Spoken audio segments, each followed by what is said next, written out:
Everyone, कैसे हैं आप लोग। स्वागत है हमारे इस चैनल में आप सभी का।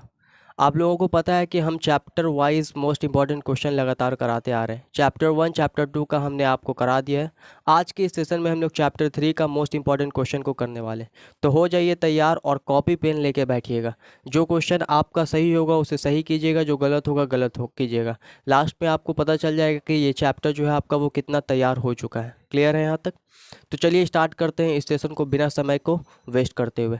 जैसा कि आप देख रहे हैं क्लास 12th बायोलॉजी का ह्यूमन रिप्रोडक्शन चैप्टर नंबर 3 है ना। ओल्ड एनसीईआरटी फॉलो कर रहे हैं भाई, इस हिसाब से हम बोल रहे हैं क्या, ये जो है चैप्टर नंबर 3 है। न्यू एनसीईआरटी में ये जो चैप्टर है तुम्हारा कौन सा चैप्टर हो जाएगा? न्यू एनसीईआरटी के अकॉर्डिंग ये जो चैप्टर है वो तुम्हारा हो जाएगा चैप्टर नंबर 2। और ओल्ड एनसीईआरटी के अनुसार ये चैप्टर जो है वो, इस चैप्टर का नाम क्या है? चैप्टर नंबर 3, और नाम इसका क्या है? Human reproduction. तो ह्यूमन रिप्रोडक्शन चैप्टर को हम लोग, इसका जो इम्पोर्टेंट एमसीक्यू है उसको हम लोग स्टार्ट करने वाले हैं। आइए देखते हैं। क्वेश्चन 1 कह रहा the sperm penetrates through zona pellucida with the help of. जो स्पर्म है वो पेनिट्रेट करता है जोना पेलुसिडा के थ्रू, किसके मदद से? तो देखो यहाँ पे हमारे पास ये ओवम होता है बाबू, और ओवम के बाहर बाहर जो है एक दीवार होता है। इस दीवार को, इस लेयर को हम लोग जोना पेलुसिडा कहते हैं, और या जेडपी कहते हैं, शॉर्ट में हम लोग जेडपी कहते हैं। और जो हमारा स्पर्म है वो क्या करता है? इसको पेनिट्रेट करते हुए अंदर घुसता है। उसको क्या करता है? अंदर घुसता है जोना पेलुसिडा के दीवार को तोड़ते हुए। तो किसके मदद से? सिक्रेशन फ्रॉम एक्रोसोम, एक्रोसोम के सिक्रेशन की वजह से, हाइड्रोलिटिक एंजाइम की वजह से, नेक विथ सेंट्रोइड्स, या फिर बोथ ए एंड बी। तो इसका आंसर हो जाएगा तुम्हारा ऑप्शन नंबर ए, यानी सिक्रेशन फ्रॉम एक्रोसोम। एक्रोसोम से कुछ एंजाइम्स निकलते हैं, हमने डिटेल लेक्चर में पढ़ा रखा है, मेरा डिटेल लेक्चर आप कर सकते हैं। एक्रोसोम से क्या होता है बाबू? एंजाइम्स निकलता है, वो एंजाइम जोना पेलुसिडा के दीवार को ब्रेक करता है, और फाइनली जो हमारा स्पर्म है वो अंदर इंटर कर जाता है। तो हमारा राइट आंसर हो जाएगा ऑप्शन नंबर ए। क्वेश्चन 2 कह रहा है blood and circulatory system originate from which germinal layer. Bloods जो होता है, ब्लड और साथ ही साथ सर्कुलेटरी सिस्टम, इसका जो ओरिजिन है वो क्या है? ओरिजिन पूछा है आपको। ओरिजिन का भी मैंने बहुत अच्छा ट्रिक बता रखा है, आपका जो क्लास 11 का लास्ट ह्यूमन फिजियो वाला यूनिट है उससे बताया था कि तुम्हारा बीच का दो जो है वो मिजोडम है, फिर एक्टोडम है, एंडोडम, इस तरह से बताया। उसे भी आप डिटेल लेक्चर से देख सकते हैं। क्लियर है यहाँ पे? तो हमको क्या पूछा है कि ब्लड्स जो है, ब्लड और सर्कुलेटरी सिस्टम, इसका ओरिजिन क्या है सर? तो इसका ओरिजिन जो है वो अब मेसोडर्म है ना। इसका ओरिजिन क्या है? मेसोडर्म। 3 जर्म लेयर होते हैं हमारे पास, एक्टोडर्म, एंडोडर्म और मेसोडर्म। यही 3 जर्म लेयर आगे जाकर बॉडी के पार्ट्स को बनाते हैं। क्लियर है यहाँ तक? तो हमारा ऑप्शन नंबर क्या हो जाएगा? बी। क्वेश्चन 3 कह रहा है middle piece of mammalian sperm contain. अब मैमेलियन स्पर्म जो होता है उसके मिडिल पीस में क्या होता है? तो स्पर्म का अगर हम स्ट्रक्चर ड्रॉ करें तो कुछ इस तरह का तुम्हारा क्या होता है? स्ट्रक्चर होता है। यहाँ पे तुम्हारा नेक होगा, फिर उसके बाद तुम्हारा मिडिल पीस होगा, और फिर तुम्हारा क्या होगा? फाइनली टेल होगा। ये तुम्हारा यहाँ पे कैप लाइक स्ट्रक्चर होता है। ये पूरा स्ट्रक्चर तुम्हारा कहलाएगा हेड, और ये तुम्हारा कहलाएगा मिडिल पीस, और ये तुम्हारा कहलाएगा टेल। इस मिडिल पीस में तुमको देखने को मिलता है माइटोकॉन्ड्रिया। क्या देखने को मिलता है? माइटोकॉन्ड्रिया देखने को मिलता है। याद रखना, इस मिडिल पीस में हमको क्या देखने को मिलता है सर? माइटोकॉन्ड्रिया। माइटोकॉन्ड्रिया हमको देखने को मिलेगा इस मिडिल पीस में। तो हमारा राइट आंसर हो जाएगा ऑप्शन नंबर सी। क्वेश्चन 4 कह रहा है the process of formation of gamete is called. देखो क्या कह रहा है? फॉर्मेशन ऑफ गैमिट, गैमिट के फॉर्मेशन को हम लोग क्या कह सकते हैं? ए गैमेटोजेनेसिस, बी साइटोकाइनेसिस, सी स्पोरोजेनेसिस, डी मियोसाइट्स। हम लोग गैमिट के फॉर्मेशन को क्या कहेंगे बाबू? तो फॉर्मेशन के, गैमिट के फॉर्मेशन को हम लोग क्या कहेंगे? गैमिटोजेनेसिस कहेंगे। क्या कहेंगे भैया? गैमिटोजेनेसिस। अब एक चीज़ बता देते हैं आप लोग को जिससे आसान होगा। ये जेनेसिस शब्द का मतलब होता है फॉर्मेशन। इस जेनेसिस शब्द का मतलब क्या होता है बाबू? फॉर्मेशन होता है। मतलब ये जेनेसिस शब्द कहीं पे भी लगा हुआ मिल जाए, जैसे मान लो स्पोर के आगे अगर लगा हुआ मिल जाए, स्पोर के आगे तुमको लगा हुआ मिल जाए जेनेसिस, तो इसका मतलब होगा स्पोर का फॉर्मेशन। गैमिट के आगे तुमको लगा हुआ मिल जाए जेनेसिस, इसका मतलब गैमिट का फॉर्मेशन। इसी तरह जिसके आगे तुमको जेनेसिस लगा हुआ मिल जाए उसका मतलब क्या होता है? उसका फॉर्मेशन। जैसे गैमिटोजेनेसिस यानी कि गैमिट का फॉर्मेशन। तो हमारा राइट आंसर क्या हो जाएगा? Option number A. क्वेश्चन 5 कह रहा है व्हाट इज फर्टिलाइजेशन। फर्टिलाइजेशन क्या होता है? Fusion of egg with mail nucleus, egg का फ्यूजन होना मेल न्यूक्लियस के साथ, fusion of egg with secondary nucleus, fusion of egg with synergid, और नन ऑफ दिस। देखो क्या होता है हमारे पास, यहाँ पे एग है, यहाँ पे हमारे पास क्या है बाबू, एग है, और इस एग का मेल न्यूक्लियस के साथ, किसके साथ, मेल न्यूक्लियस के साथ फ्यूज़न होना, मेल न्यूक्लियस के साथ मिलना तुम्हारा क्या कहलाता है, फर्टिलाइजेशन कहलाता है, फर्टिलाइजेशन। और फर्टिलाइजेशन होकर क्या बनता है सर, तो फर्टिलाइजेशन होकर बनता है बाबू जाइगोट। क्या बनता है, जाइगोट। ये तुम्हारा हैप्लॉइड होगा, ये भी हैप्लॉइड होगा, और जाइगोट जो बनेगा वो कैसा होगा, डिप्लॉइड होगा। क्लियर है एकदम। तो हमारा राइट आंसर हो जाएगा ऑप्शन नंबर ए।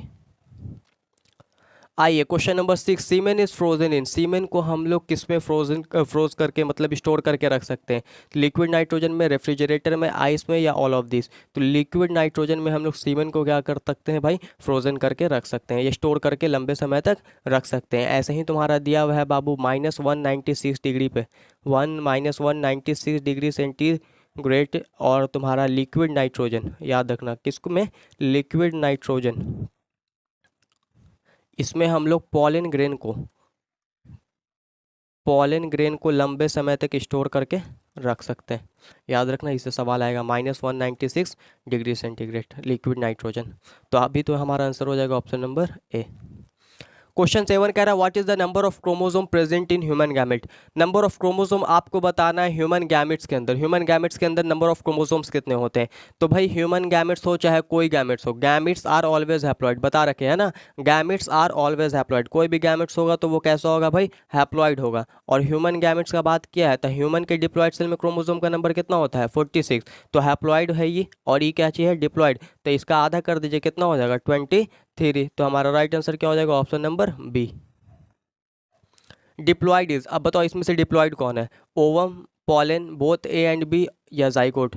भैया ओवम जो है वो हैप्लॉइड होता है, पॉलन भी तुम्हारा हैप्लॉइड होता है, और तुम्हारा बोथ ए एंड बी तो नहीं होगा। तो हमारा राइट आंसर क्या हो जाएगा, जाइगोट। अभी हमने बताया कि जाइगोट जो होता है वो कैसा होता है, डिप्लॉइड होता है। क्वेश्चन 9 कह रहा the vast difference receive duct from the seminal vesicle and open into urethra. Vast difference जो है वो रिसीव करता है डक्ट्स को कहाँ से भाई, सेमिनल वेसिकल से, और ओपन होता है यूरेथ्रा में एज, किसके थ्रू भाई, तो ये हमारा राइट आंसर हो जाएगा एजैकुलेटरी डक्ट। ये एनसीईआरटी का डायरेक्ट लाइन दिया हुआ है। क्वेश्चन 10 कह रहा है urethral meatus refers to the, urethral meatus क्या होगा, urinogenital duct, opening of vast difference into urethra, external opening of the urinogenital ducts, muscle surrounding the urinogenital duct। देखो क्या कह रहा है भाई, तुम्हारा यूरेथ्रल मिएटस का मतलब क्या होता है। तो हम जब पेनिस का स्ट्रक्चर ड्रॉ करते हैं, तो अगर आपको याद हो, जब हम पेनिस का स्ट्रक्चर ड्रॉ करते हैं बाबू, तो हमारे पास इस तरह से क्या होता है, यहाँ पे ओपनिंग होता है, इस ओपनिंग को हम लोग कहते हैं यूरेथ्रल मिएटस। इस ओपनिंग को क्या कहते हैं, यूरेथ्रल मिएटस कहते हैं। इस ओपनिंग को हम लोग यूरेथ्रल मिएटस कहते हैं सर, इस ओपनिंग को हम लोग यूरेथ्रल मिएटस कहते हैं। तो ये तुम्हारा क्या हो जाएगा, opening of vast difference into urethra, external opening of the urinogenital duct. ये जो डक्ट देख रहे हो ना, यहाँ से यूरिन भी पास होता है मेल के केस में, और साथ ही साथ स्पर्म भी पास होता है, इसीलिए इस डक्ट को हम लोग यूरिनोजेनिटल डक्ट कहते हैं। तो यहाँ पे हमारा आंसर क्या हो जाएगा, external opening of urinogenital duct, यानी कि ऑप्शन नंबर सी। क्वेश्चन 11 कह रहा है morula is developmental stage between the zygote and blastocyst, zygote और ब्लास्टोसिस्ट के बीच में, या between the blastocyst and gastrula, after the implantation, between implantation and parturition. तो देखो मोरूला क्या होता है, हमारे पास सबसे पहले एक स्ट्रक्चर बनता है जिसे हम जाइगोट कहते हैं। क्या कहते हैं सर, जाइगोट। ये जाइगोट आगे डिवाइड करके दो सेल बनाएगा, फिर 2 से 4 सेल बनेगा, 4 से तुम्हारा 8 सेल, और 8 से फिर तुम्हारा 16 सेल। ये 8 से 16 सेल स्टेज जो है ना, इसी को हम लोग कहते हैं बाबू मोरूला। क्या कहते हैं, मोरूला कहते हैं। समझ में आ बात, इसको क्या कहते हैं, मोरूला। और इसके बाद फिर हमारे पास बनता है ब्लास्टुला, या कह लो ब्लास्टोसिस्ट, ब्लास्टोसिस्ट। तो हमारा राइट आंसर क्या हो जाएगा, between the zygote and blastocyst, zygote और ब्लास्टोसिस्ट के बीच में। देखो इधर जाइगोट है, इधर हमारा ब्लास्टोसिस्ट है, और इसके बीच में हमको क्या मिल रहा है, मोरूला बन रहा है। क्लियर है। तो हमारा right answer option number A. Question 12 कह रहा है the membranous cover of the ovum at ovulation is, membranous cover जो है ओवम का at ovulation is corona radiata, zona radiata, zona pellucida, chorion. देखो हम बता रखे ओवम जो है वो किससे कवर होता है भाई, जोना पेलुसिडा से कवर होता है। किससे कवर होता है बाबू, जोना पेलुसिडा यानी जेडपी से कवर होता है। तो राइट आंसर हो जाएगा ऑप्शन नंबर सी। क्वेश्चन 13 कह रहा process of fusion of haploid cell is, haploid cell के फ्यूजन को हम लोग क्या कहते हैं सर, सिंगैमी कहेंगे। माइटोसिस मियोसिस तो डिवीजन है, सेल साइकिल भी नहीं कह सकते हैं। तो राइट आंसर क्या हो जाएगा option number D. Which of the following technique is not include in IVF, IVF में कौन सा टेक्निक इंक्लूड नहीं है। पहली बात आपको आईवीएफ का फुल फॉर्म मालूम होना चाहिए, क्योंकि आईवीएफ का फुल फॉर्म भी आपसे पूछा जाता है। आईवीएफ का फुल फॉर्म होता है in vitro fertilisation, in vitro fertilisation, fertilisation, ये तुम्हारा हो गया आईवीएफ का full form.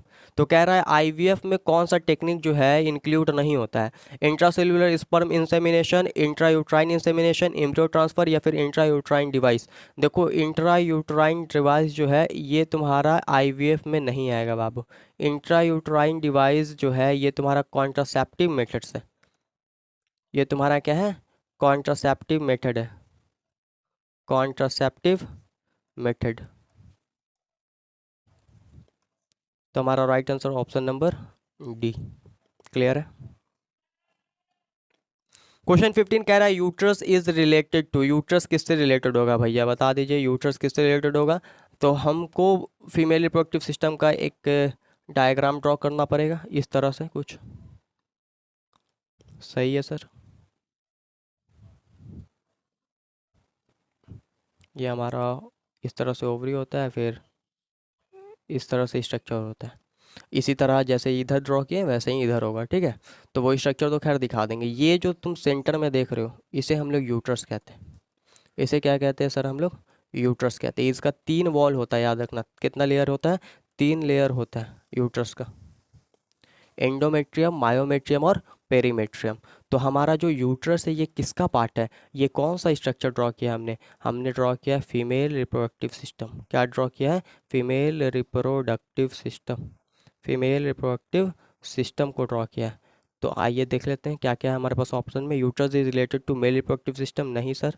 Female reproductive system बिल्कुल, प्लांट रिप्रोडक्टिव सिस्टम नहीं, ऑल ऑफ दिस नहीं।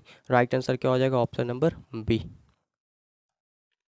क्वेश्चन 16 कह रहा the anterior portion of sperm is cover by a cap like structure known as, anterior portion जो होता है स्पर्म का वो कवर होता है इस तरह से कैप लाइक स्ट्रक्चर से, इसे हम लोग क्या कहते हैं sir. Anterior portion of sperm जो है कवर होता है कैप लाइक स्ट्रक्चर से, इसे हम लोग क्या कहते हैं, इसे हम लोग एक्रोजोम कहते हैं। क्या कहते हैं बाबू, एक्रोजोम कहते हैं, याद रखिएगा इसे हम लोग एक्रोजोम कहते हैं। Secondary sexual character in female develop in response to hormone, secondary sexual character जो है फीमेल में कैसे डेवलप करता है, किस हार्मोन की वजह से, रिलैक्सिन, प्रोजेस्ट्रॉन, एस्ट्रोजन या फिर गोनाडोट्रोपिन। तो इसके लिए रिस्पॉन्सिबल होता है एस्ट्रोजन का नाम का hormone. Option number C is our right answer.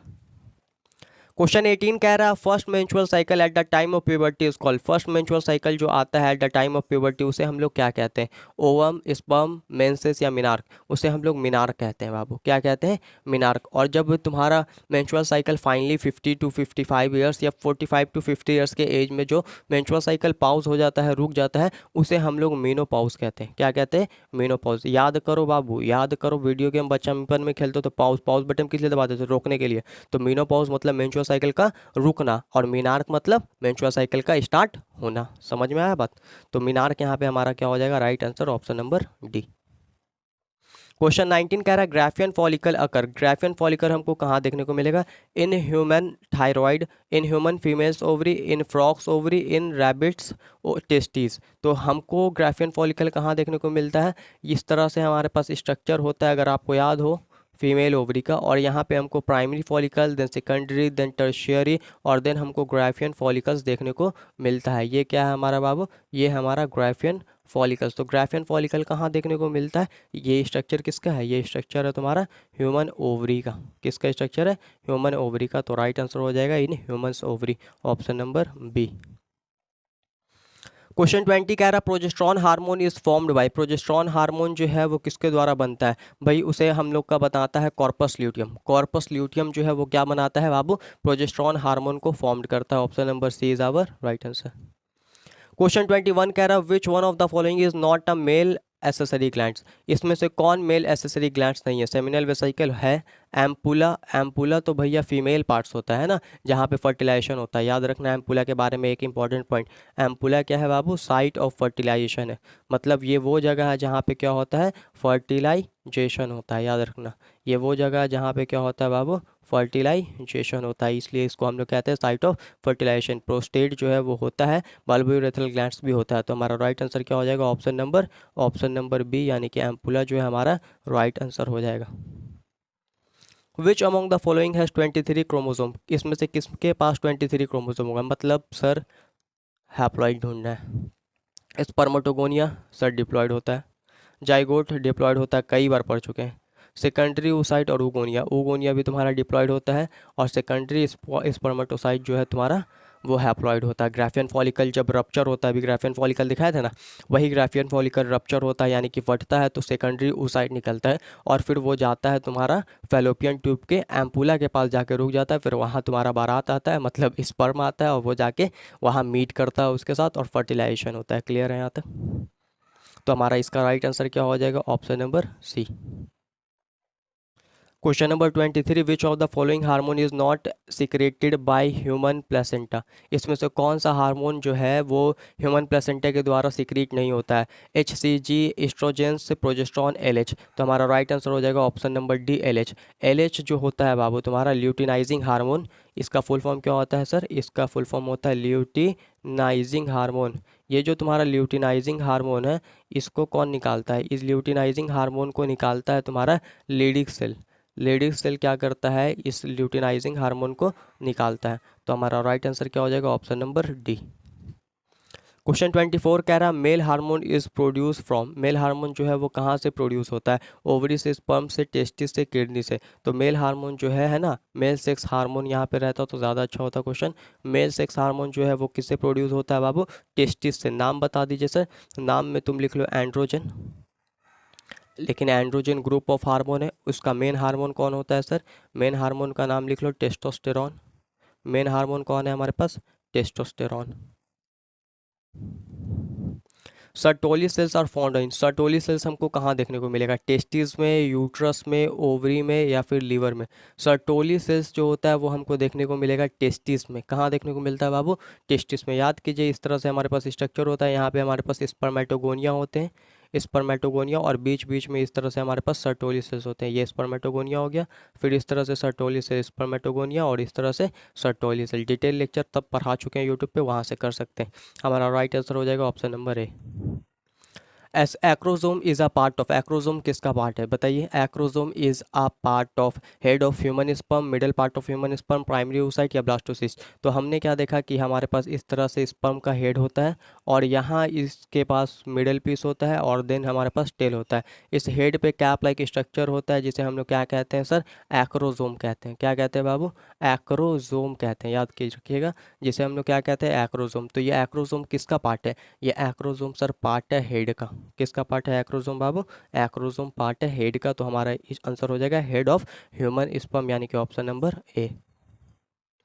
Question 27 कह रहा the total number of egg produce by a healthy human female during life time, पूरे लाइफ टाइम में जो एक हेल्दी ह्यूमन है वो कितना कितना एग प्रोड्यूस करती है। तो ये क्वेश्चन तो PYQ में भी करा चुके हैं। ये तुम्हारा आंसर हो जाएगा ऑप्शन नंबर बी, यानी कि 400 जो है वो लगभग तुम्हारा एक हेल्दी ह्यूमन पूरे लाइफ टाइम में एग प्रोड्यूस करती है। देखो बता देते हैं, हर महीने आफ्टर मिनार्क यानी कि मेंस्ट्रुअल साइकिल स्टार्ट होने के बाद एक तुम्हारा ओवम निकलता है।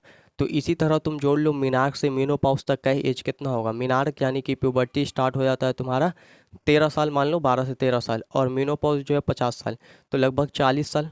और 40 साल है और एक साल में 12 महीना, तो 12 को 40 से मल्टीप्लाई कर दो, तो वो लगभग तुम्हारा 400 के आसपास आ जाएगा। तो हमारा राइट आंसर क्या हो जाएगा, option number B. Thank you बच्चों, अगर सेशन अच्छा लगा हो तो सेशन को लाइक कर देना और चैनल को सब्सक्राइब कर देना, वीडियो को दोस्तों में शेयर कर देना। थैंक यू, धन्यवाद।